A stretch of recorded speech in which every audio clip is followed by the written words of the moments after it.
क्या हाल है? ठीक है। कैसी है? कहाँ से आई है?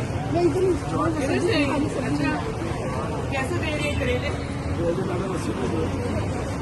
80 रुपए किलो। भिंडी 120। आपको फली है वो कितने की है? वो अगर 220। आप क्या लीजिए? अच्छा, आलू कैसे हैं? आलू 50। और गोभी? गोभी प्याज? प्याज है 35। पहले से सब्जियाँ कम हुई? अच्छा, थोड़ा सा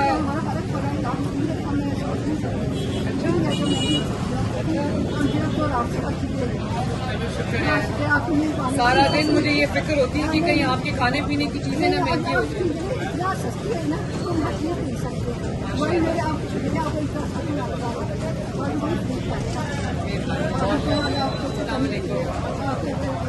आप जीती रहे, खुश रहे।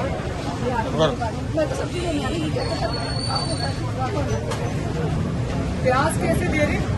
35 जी 35।